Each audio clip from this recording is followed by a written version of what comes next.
Barefoot, sitting on the floor of a van, I never felt so free. Free soul with an overflowing heart radiating gratitude. Gratitude for the treetops, for the sky, for the smell of spring and the sound of strings in the background. Free spirit. I can feel it swirling around me as if it is as real as the wind, powerful enough to knock down trees, blazing new paths, and shift waters, making new waves, but yet gentle enough to bring peace and serenity in a moment like this. Singing along to a love song with four best friends, moments like this. Having passionate filled conversations about writing and love for art and life. Yeah, it was moments like this. Could this really be what life is all about? After all, people live for happiness, right? I hadn't smiled like that or felt my spirit so alive like that in a while. I hadn't wrote like this in forever, and never consistently. I could for the first time see the reality of a lifelong dream falling into place nearly effortlessly. And this was just a prelude to the upcoming summer. And it was in that moment, as we all sang the words, "We found love right where we are," that I felt for the first time like I could stay forever. Maybe I didn't want to go anymore. Maybe it was a dream that no longer fit my life path. Or maybe I was just scared. Reality was, I had found love in that particular moment, a deeper love and a deeper acceptance than I've ever had in my present reality. But I couldn't live in that one moment forever, or else I would have. Hey guys, so I decided to switch it up a little bit, because I'm a firm believer in change. No, I'm just kidding. I fight it just as much as anybody else.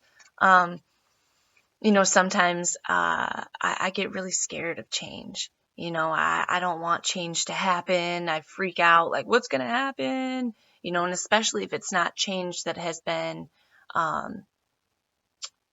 initiated by me.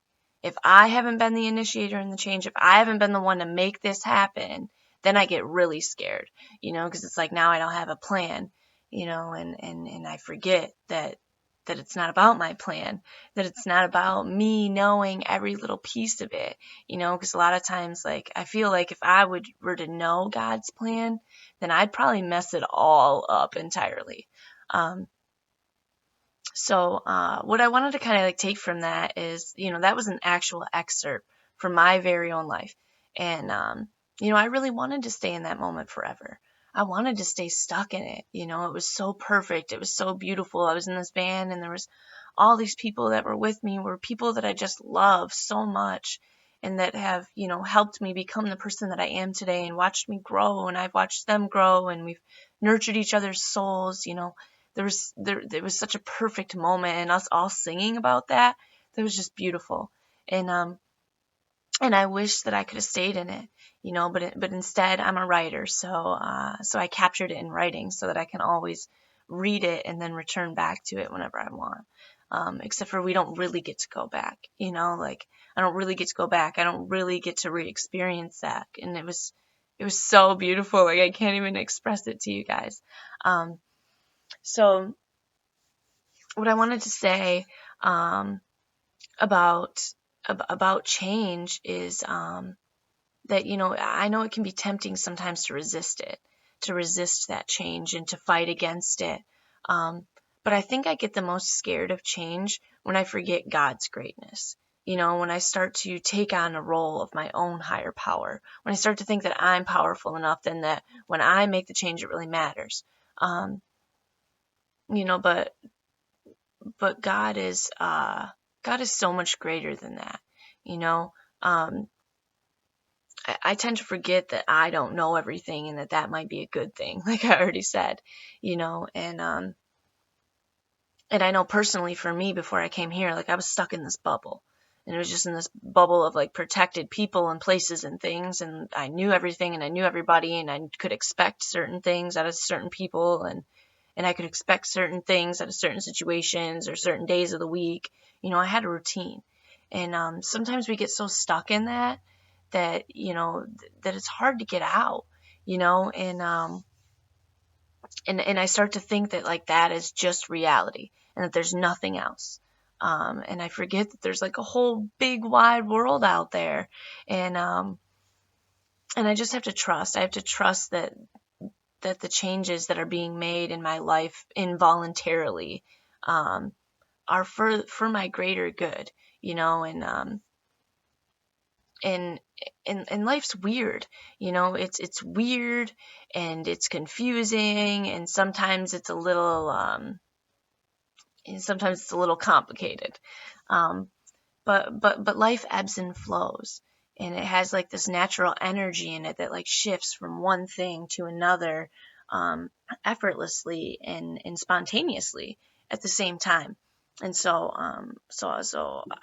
I want to leave you with this final thought today of what would your life be like if you just allowed it to change, if you just allowed the changes that were already happening in your life to just stay happening in your life. And if you didn't fight them, if you didn't try to hold on to some of the things that we try to hold on so desperately to, and if you just let go, and if you just let it happen, what would happen with your life?